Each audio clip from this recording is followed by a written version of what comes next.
A nurse was called to care for an elderly man in a critical condition. One day, when the house was shrouded in an oppressive silence.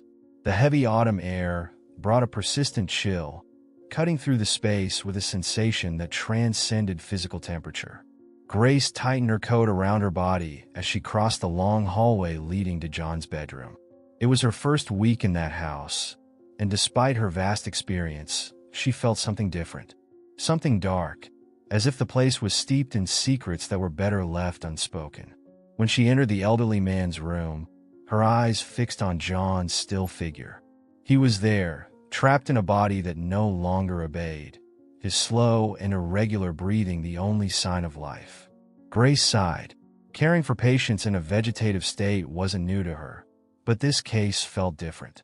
It wasn't just John's physical condition, but the entire atmosphere around him. There was an invisible tension, an undercurrent of conflict emanating from the other residents of the house. Philippe, the devoted son, was a middle-aged man with weary features, yet a sincere sparkle in his eyes. He was always by his father's side, concerned about every detail of his treatment, but at the same time exhausted, as if the emotional burden of caring for his father was a constant struggle. Olivia, his wife, on the other hand, was the complete opposite, distant, cold, as if her father-in-law's presence was an unbearable burden. From their first meeting, Grace noticed something was off between the couple. Philippe, always affectionate, seemed cautious when dealing with Olivia, as if avoiding a conflict ready to erupt at any moment. That night, while finishing checking John's vital signs, something inexplicable happened. The old man, who had remained motionless until then, opened his eyes. It was a subtle movement, a slight lifting of his eyelids that lasted only a few seconds, but it made Grace's heart race. She moved closer, trying to catch any sign of awareness, but John's eyes closed again, leaving her wondering if it had really happened or if it was just her imagination. She checked the monitors by the bedside, but nothing indicated any change in his clinical state. It deeply disturbed her. Grace knew that patients in vegetative states sometimes reacted to stimuli, but that look was different. There was something there, a spark of life, of awareness, as if John was trying to communicate trapped inside himself. In the following days, Grace couldn't shake the image of John's eyes opening from her mind. It was as if he was asking for help, pleading for something. And then the small signs began. John's fingers moved slightly at random moments. His eyes, though closed, twitched under his eyelids, as if his dreams were intense, desperate.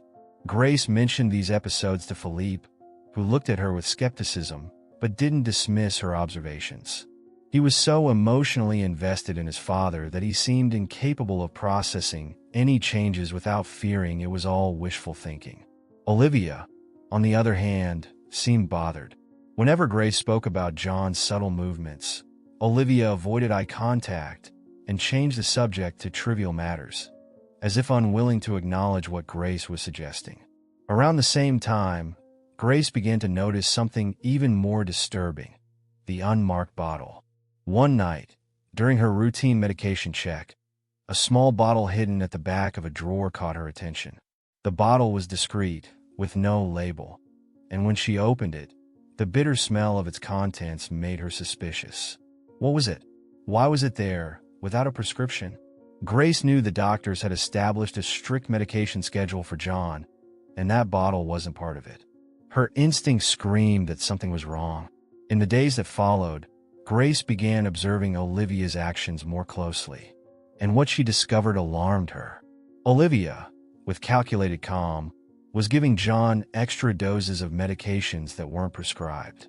Doses that seemed harmless at first glance, but could easily worsen the old man's condition over time. Every night, when Olivia thought no one was watching, she manipulated the doses, administering substances covertly. Grace knew she had to act, but doubt gnawed at her. If she were wrong, she could destroy an already fragile family. But if she was right, was Olivia trying to kill her father-in-law? Then, one autumn night, the inevitable happened. John suffered a sudden and violent downturn. His previously calm body began shaking in convulsions.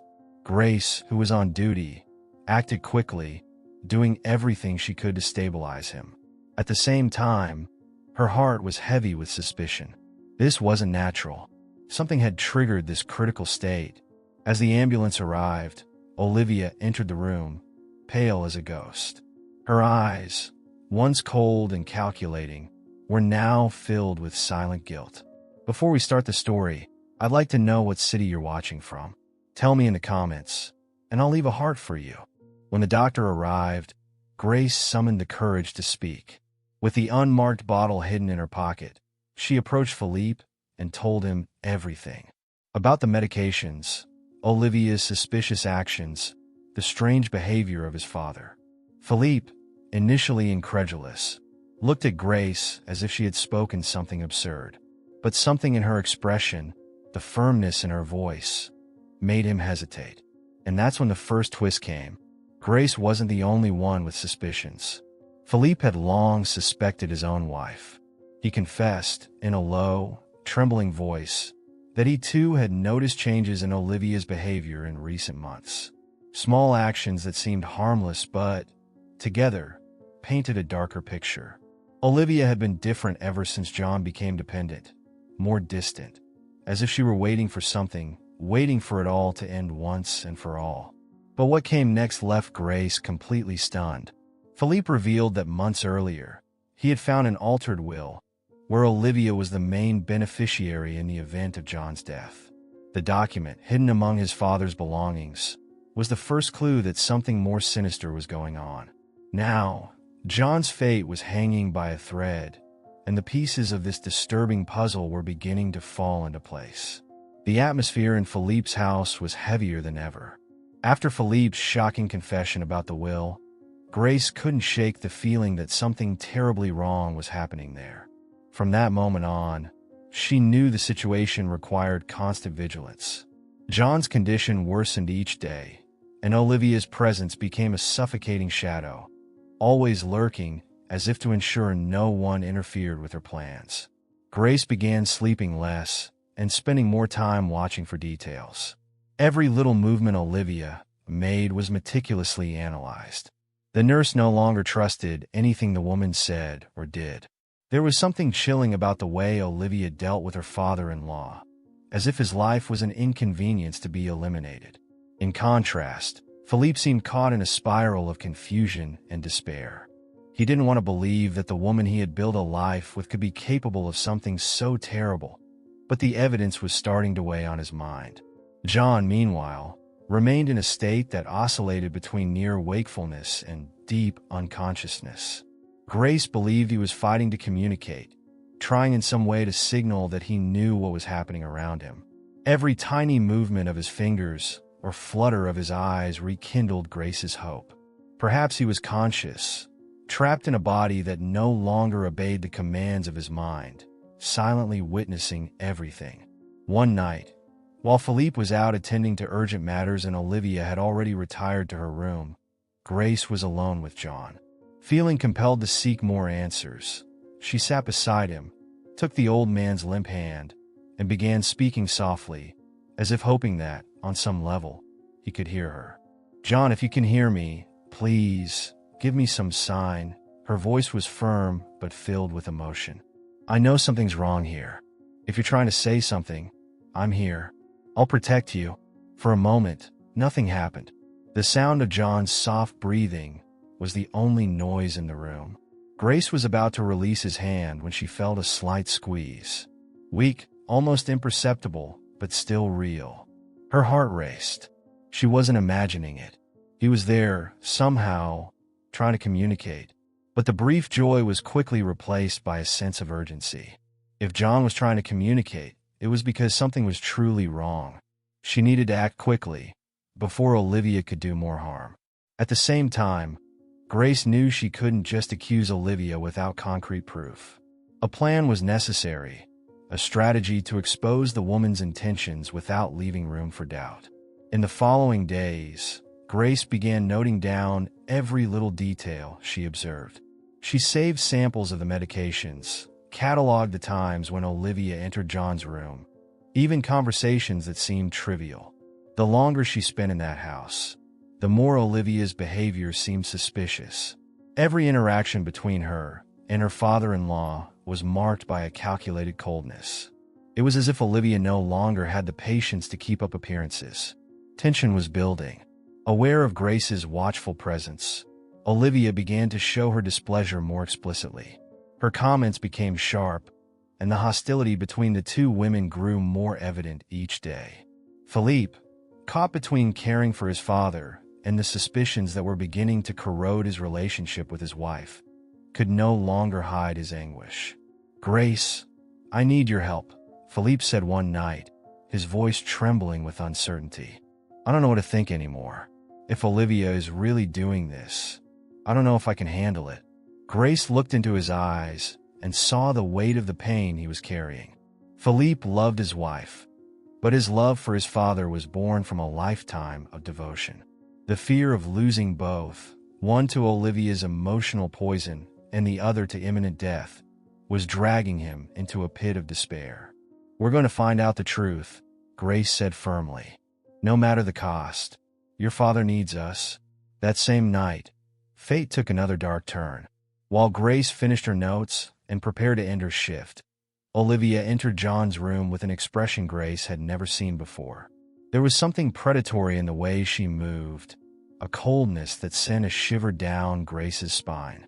And then Olivia did something unexpected. She approached John's bed, placed her hand on the old man's chest, and whispered something in his ear, words Grace couldn't hear. But what happened next left her paralyzed. John, the man who had been motionless and vegetative, slowly opened his eyes. For a second that felt eternal, he gazed at Olivia with a look that seemed loaded with meaning, as if a deep truth was being revealed in that moment. Then, his eyes closed again, and silence settled over the room. Grace's heart raced, but she said nothing. She waited until Olivia left the room, then approached John's bed.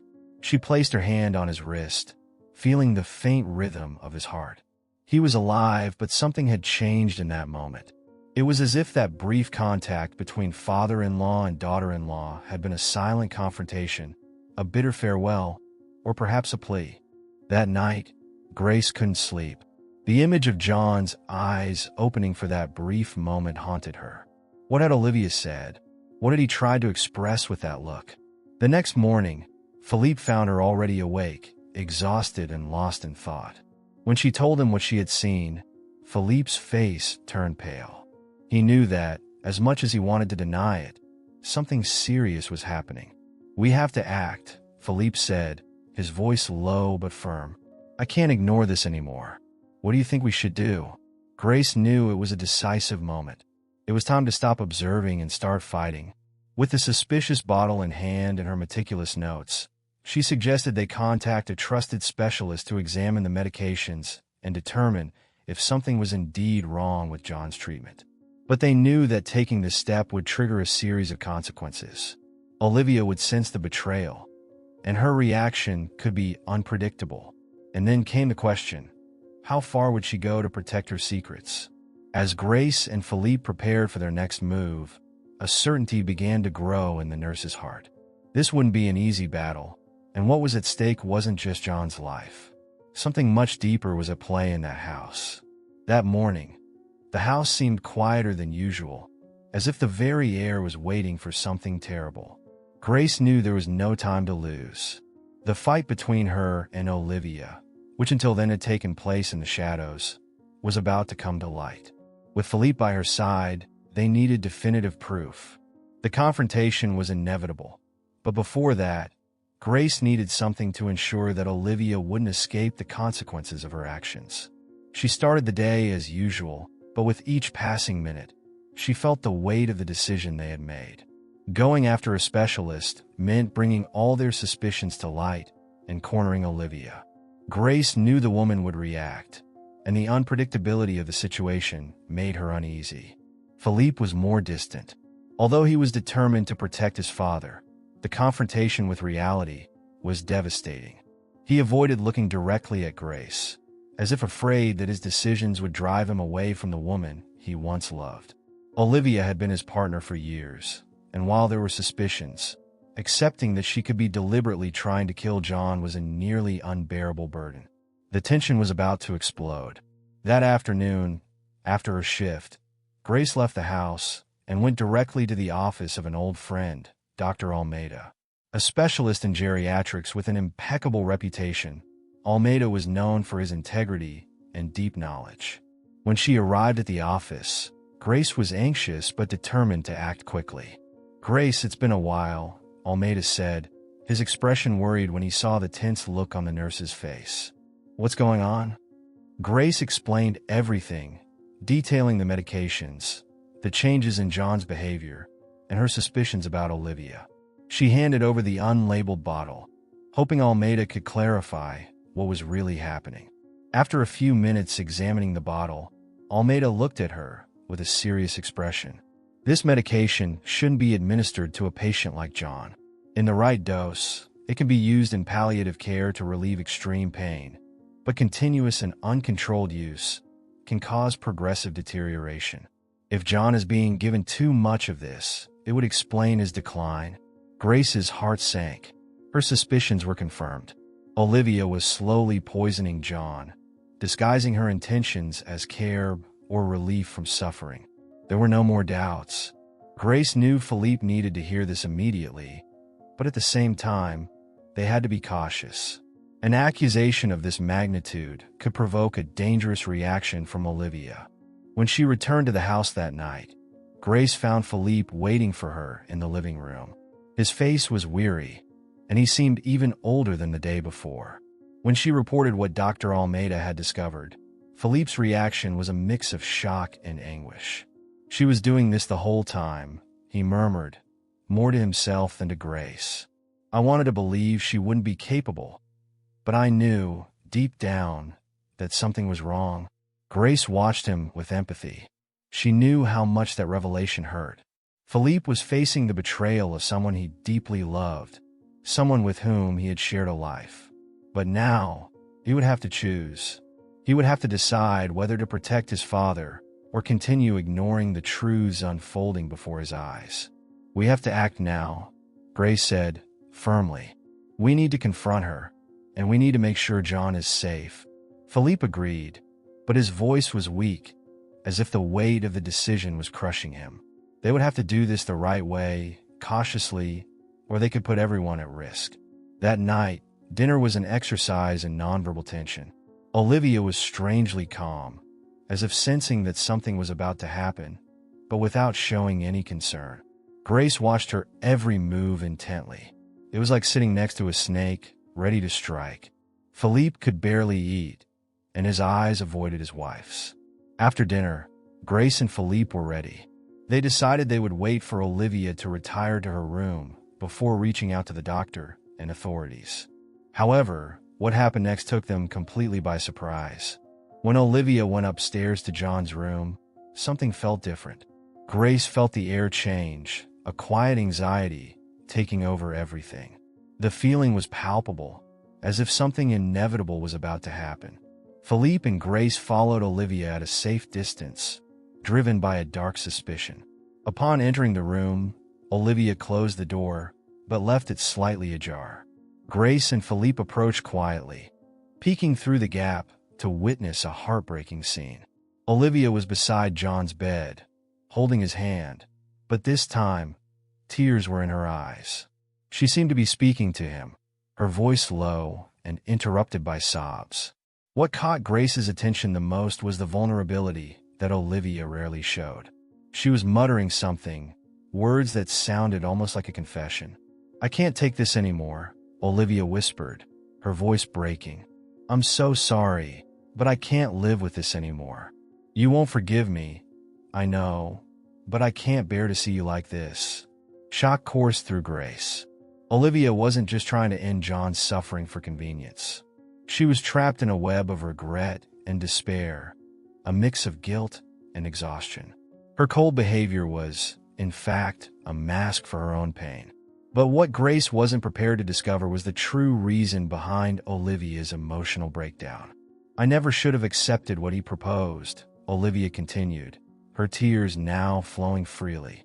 He said it would be quick, that I wouldn't have to suffer anymore, but I didn't know it would be like this, so painful, so long. Grace held her breath. What was Olivia confessing? And then, in an agonizing moment of revelation, Olivia said the words that would change everything. He knew. Philippe knew from the start.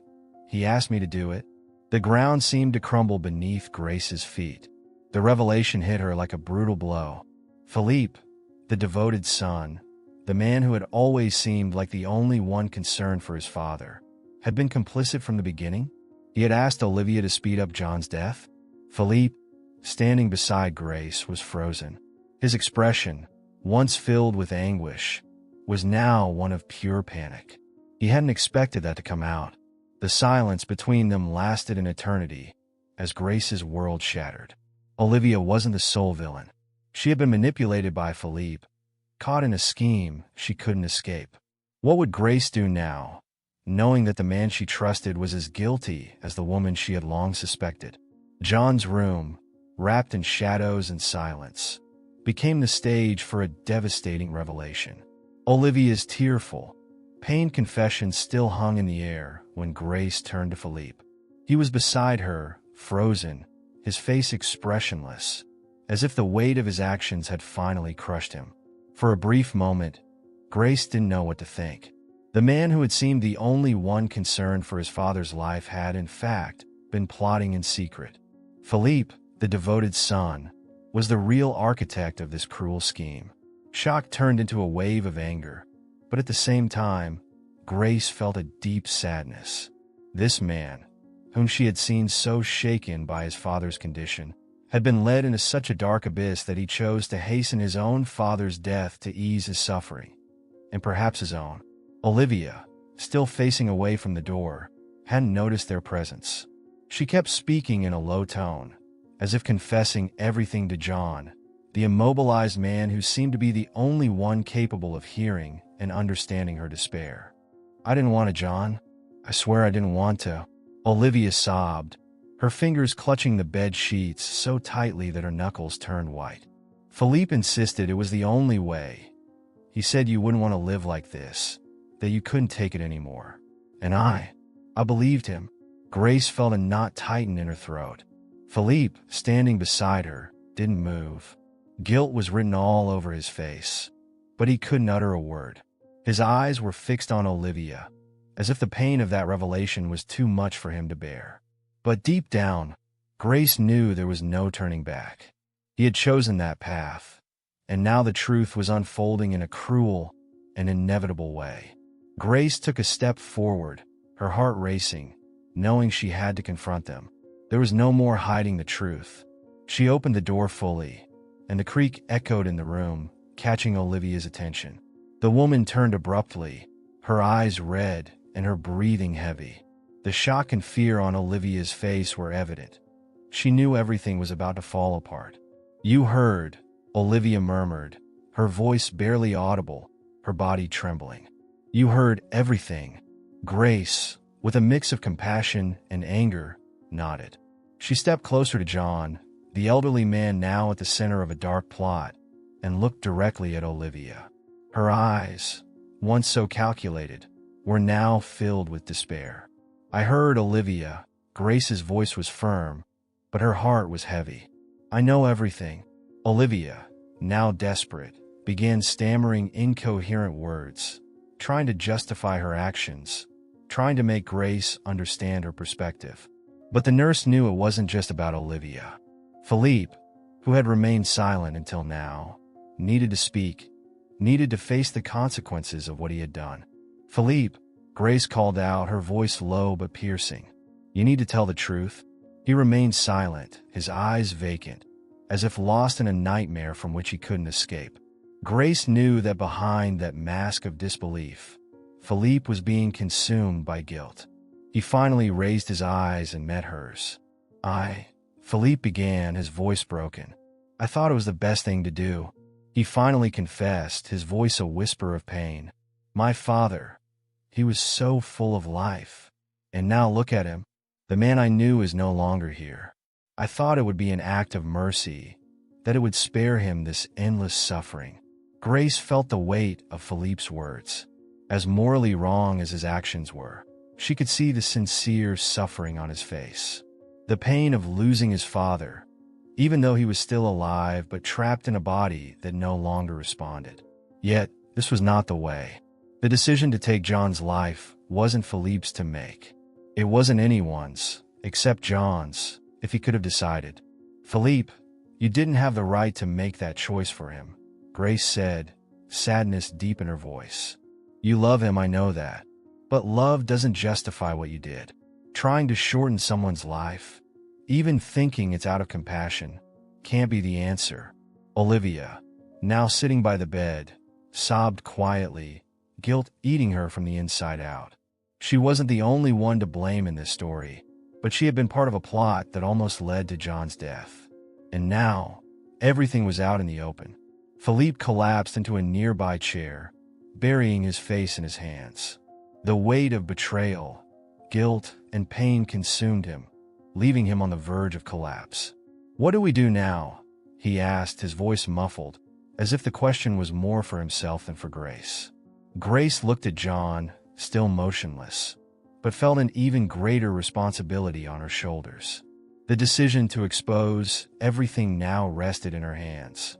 She knew she had to protect John above all else, but she also understood the complexity of Philippe and Olivia's motivations. As wrong as they were, they too were destroyed inside, trapped in a cycle of despair. "We'll do what's right," Grace replied, with renewed firmness. "I'll take all of this to the doctor. He needs to know about the medications, and the police need to be informed." Neither Olivia nor Philippe protested. There was a silent acceptance, an understanding that what they had done had consequences. But more than anything, Grace felt that perhaps there was still a chance for redemption. The next morning, Grace contacted Dr. Almeida, who arrived at the house with a medical team for a new evaluation of John. He examined the medications, spoke with Grace, and, with her help, began investigating what was really going on with the patient. When Almeida confronted Olivia and Philippe, both confessed, in low and broken voices, everything they had done. John was transferred to a hospital, where he received proper care and was closely monitored. Olivia and Philippe remained at the house, desolate, awaiting the authorities. They knew that what they had done would not go unpunished, but they also knew they had already been punished in another way, by regret, guilt, and the destruction of everything they had built together. In that moment, Grace felt a mix of relief and sadness. She had saved John, but at what cost? The family was destroyed, and although there was justice in what was to come, there was no joy in the truth being revealed. The scars from that suffering would remain, long after that day. The hospital where John was now admitted was a cold and quiet building, but for Grace, that environment offered something rare, a sense of control. John, far from Olivia and Philippe's insidious manipulations, was finally receiving the appropriate treatment. Dr. Almeida, concerned about the delicate state of the patient, began a series of tests to assess the extent of the damage caused by the wrong medications. Grace's suspicions were being confirmed. John had been medicated with lethal doses, but his body's resilience, perhaps driven by a primal survival instinct, had kept him on the edge of life. Meanwhile, in the house that now felt like a tomb of exposed secrets, Philippe and Olivia faced the crushing weight of their choices. The silence between them was oppressive. There were no more arguments, no excuses. The love that had once united the couple was shattered, tainted by the guilt they both felt. Philippe, devastated by having become complicit in an attempted murder, spent his days in a near catatonic state, unable to accept that he had lost his morality in his quest to relieve his father's suffering. Olivia, on the other hand, was trying to process the loss of everything she had believed was right. Facing Philippe's gaze, she saw not only the man she loved, but also the accomplice who had led her into this abyss. They had destroyed each other, and now, the only thing left was regret. Visits to the hospital became less and less frequent. Olivia couldn't face her father-in-law, knowing her betrayal was etched into every strand of life that still remained in him.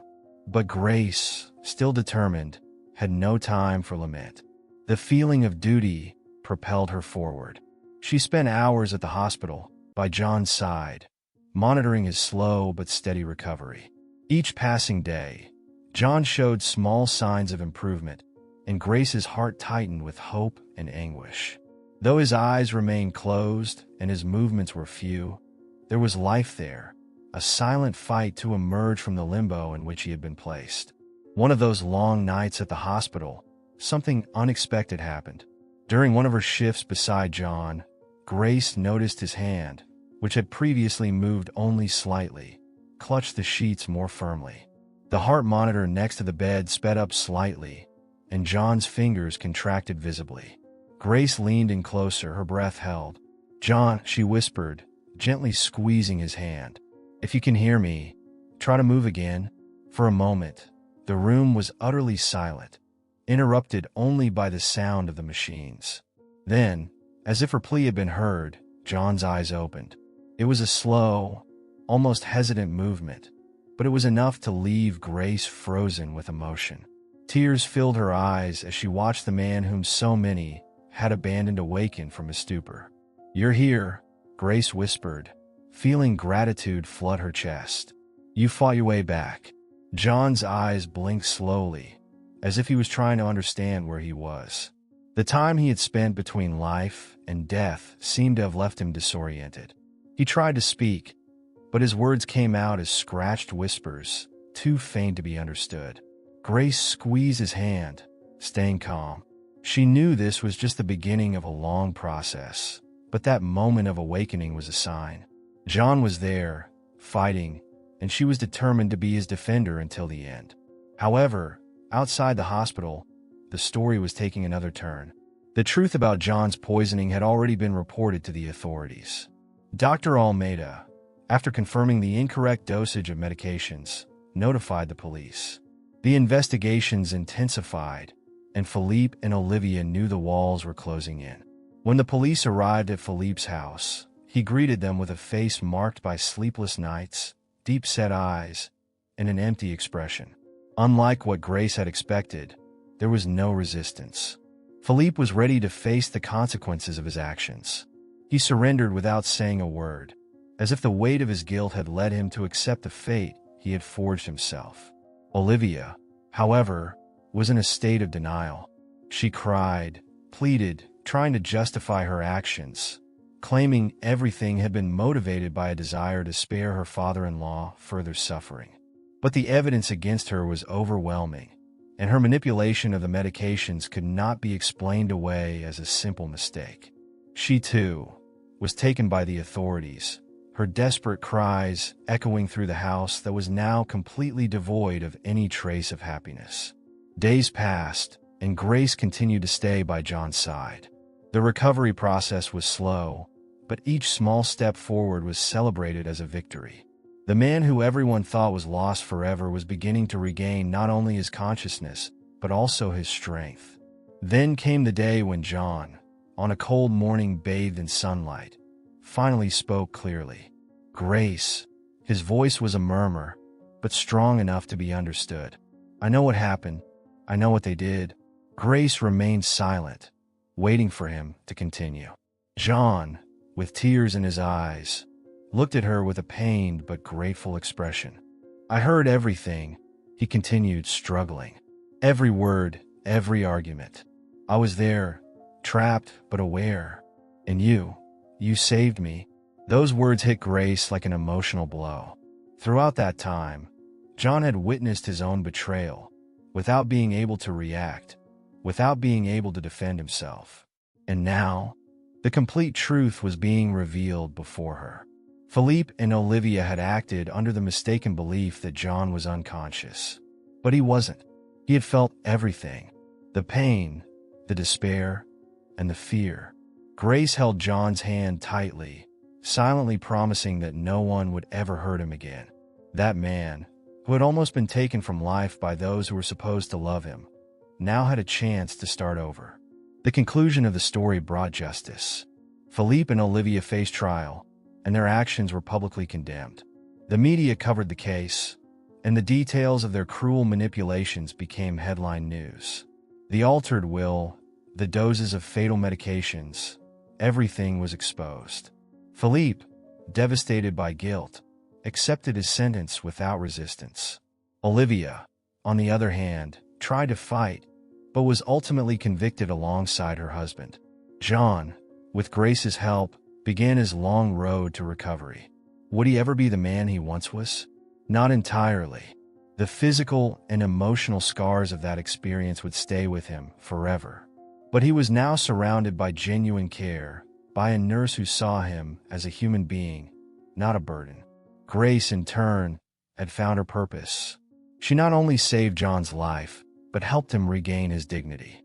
In that hospital, under the watchful eye of the woman who refused to give up, John began again. And, at last, the cycle of betrayal was broken. The weight of the revealed truth hung over everything. Grace still felt John's words echoing in her mind. He had heard everything, every betrayal, every word of despair and indifference. The shock of knowing that, even in his nearly immobile state, John had been aware of what was happening around him filled Grace with a mixture of anger and sadness. How could someone endure so much suffering in silence, without even being able to react?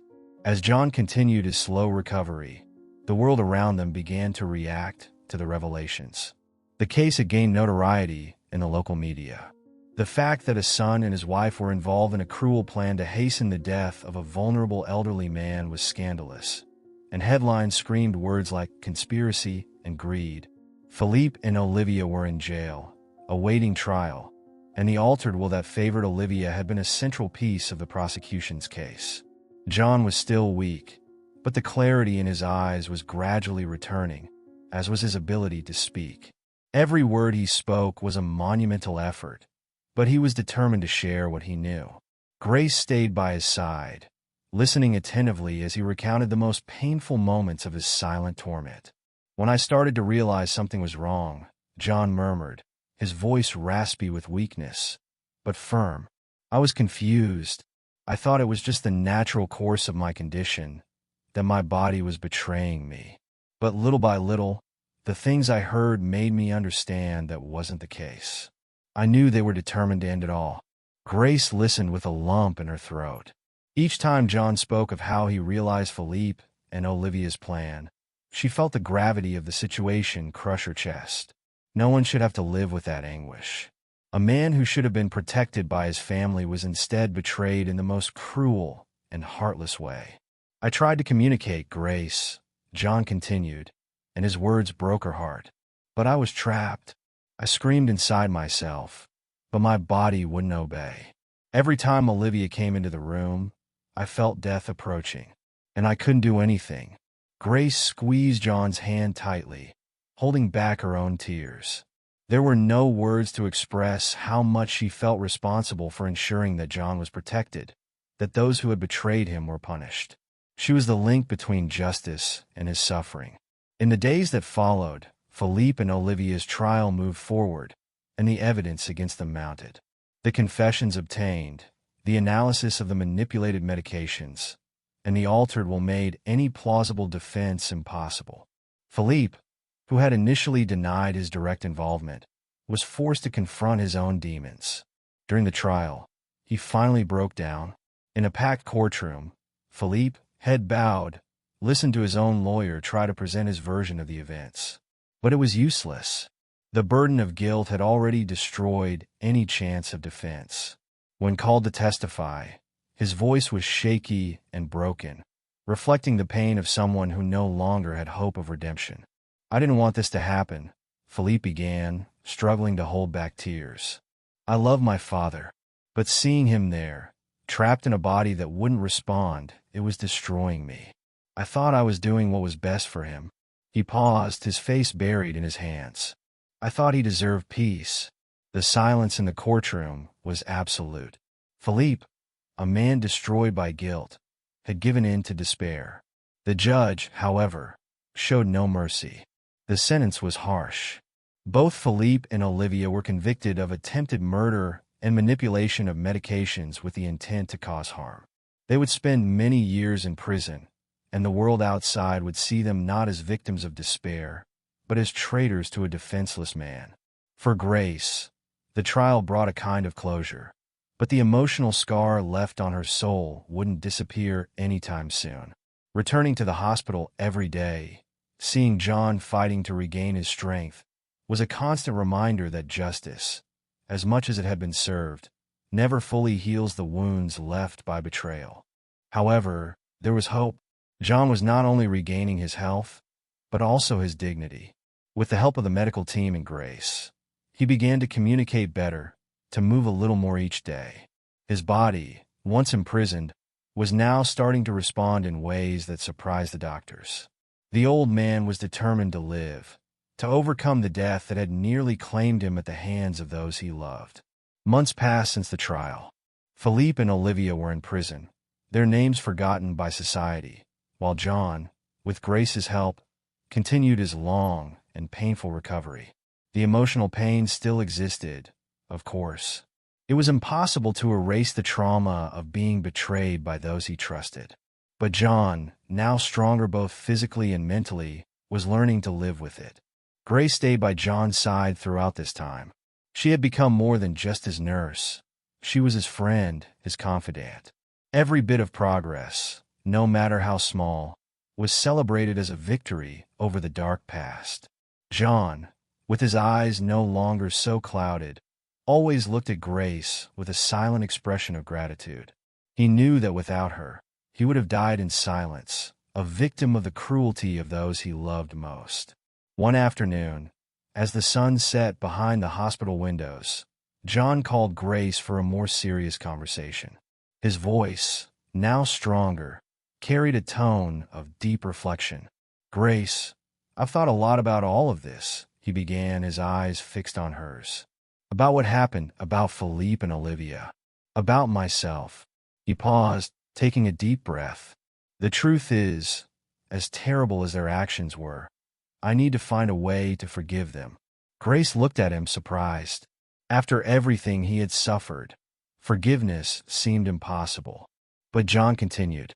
"The hatred, the pain, all of it trapped me just as much as my own body trapped me for all that time. I can't move on if I keep carrying this with me. I need to find peace, and the only way to do that is by letting go of this burden." Grace, her eyes filled with tears, nodded silently. The strength John showed in that moment was more powerful than any physical progress. He was finally freeing himself from his emotional prison. In the following months, John was discharged from the hospital. He still needed constant care, but his recovery had surprised everyone. The man who had once been on the brink of death was now determined to live, to move forward. Philippe and Olivia were out of his life, but the shadow of their actions would no longer haunt him. John had decided that he wouldn't be a victim of the past, but someone who chose to live fully, despite everything. Grace, for her part, felt that her mission was complete. That man had survived not just because of his strength, but because she hadn't given up on him, even when everything seemed lost. Now, she could move on too, knowing she had fulfilled her duty in the deepest and truest way possible. In the end, what remained was a story of redemption, a fight for life, and a victory over despair. John found his peace, and Grace, her fulfillment. Life, despite its attempts to bring them down, was defeated by their determination to fight the darkness. And so, as John slowly walked down the hospital corridors, ready to face whatever the future held, Grace watched from a distance, knowing that, in some way, that man had become her greatest achievement. Did you enjoy this thrilling and emotional story? Don't forget to like the video, share it with your friends, and subscribe to the channel for more stories like this. Your participation is crucial to help us keep bringing engaging and impactful content. See you next time.